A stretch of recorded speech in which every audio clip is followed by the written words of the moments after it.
the total simulation time, because when you have higher level of congestion, the vehicles have to exist in the network for longer time. John, question. Okay.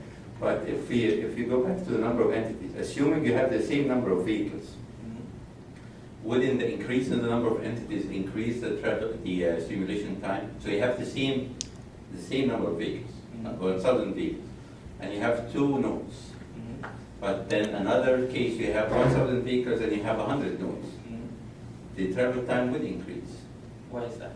Because it would process it more. It's not the signals for the same.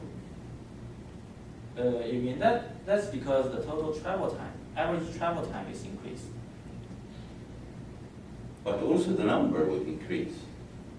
The total number of vehicles in the network is not increased. Correct, but the number of nodes increase. Here, there are processes associated with the node. But here we are selecting entity, that's selecting vehicles only entity. This loop is for every vehicle on the network, as long as the total number of vehicles is not changed. But like here, for example, the other loop, the last entity. This one? Process vehicles leaving entity. Yes. So this loop would be repeated more often. Yes, but it has a smaller magnitude compared to this. But it would affect it. Yes, still. You're right. You're right. If you consider this update control, you consider the this processing leaving, then it will affect. But the most important factor is the demand and the average travel time. You're right. So if we if we pause here, you probably will ask the question, why do we have to select this class? Why don't we just buy some simulation software and learn it by ourselves? That's because we have some challenges. So let me show you some challenges. So before I show you the first challenge, I have to apologize that I have copied something to this computer because I'm using this internal PC. So sorry for that. Let me do it very quickly.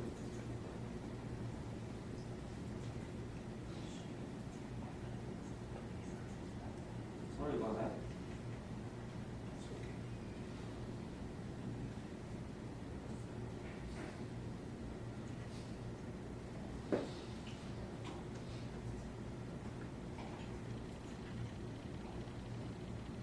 It's very fast.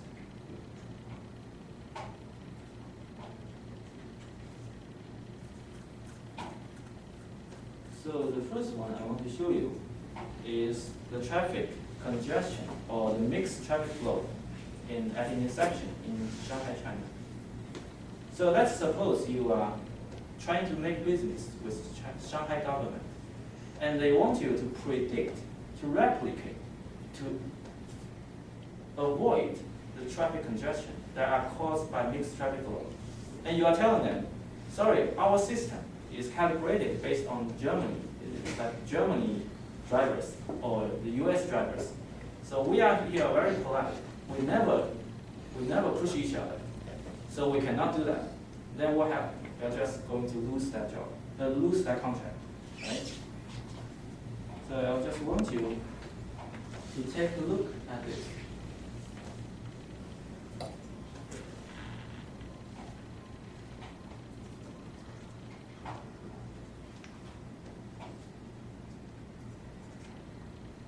Look at how these left-turn vehicles interact with these through movement, and how these turning right-turn vehicles are competing with the pedestrians. I will have a rest here and put something in mind. Think how you are going to simulate this. No way? Gee. Wow.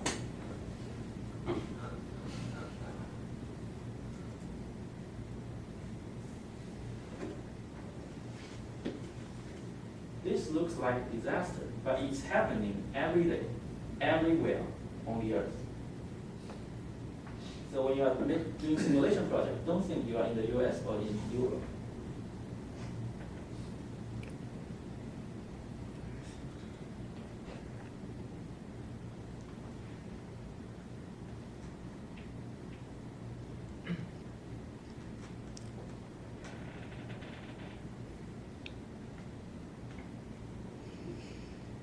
This is not very clear, but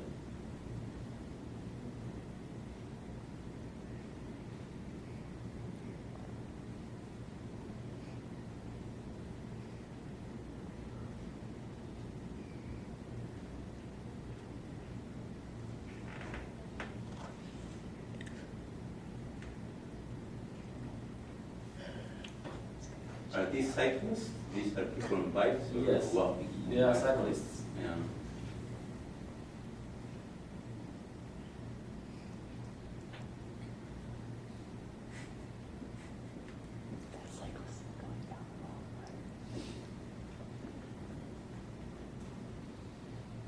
This traffic signal system has two problems.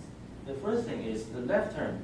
There is a phase about permitted left turn, and but it's conflicting with through movement.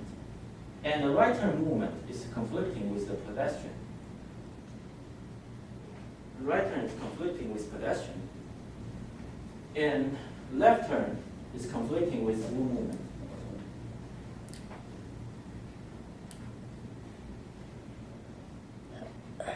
So things become worse and worse. So if you are asked to simulate this and to avoid this, what would you do? So this will be the first question. I want to just interrupt you here. It's almost the end. So this is first question. How can you simulate this? The second one is very short. It's very, very short. But I name it an unspeakable intersection. I don't know if this word is correct. Can you? Unspeakable. So depends on the intersection, I guess.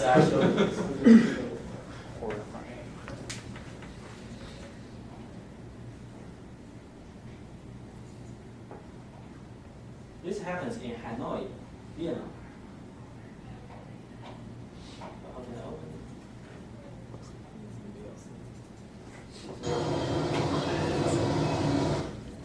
Sorry.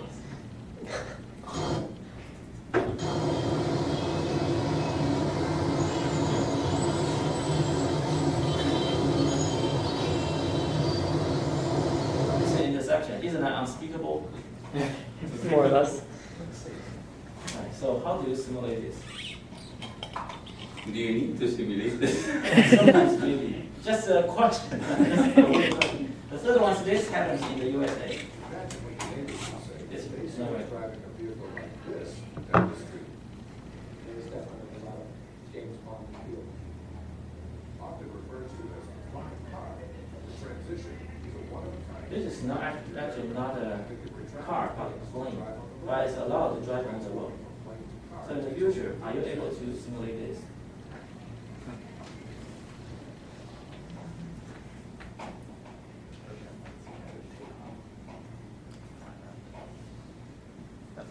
The last one is something is happening in China.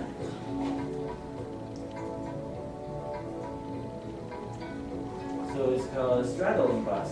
It has been reported by New York Times. So look at this bus. It's to be implemented in Beijing very soon.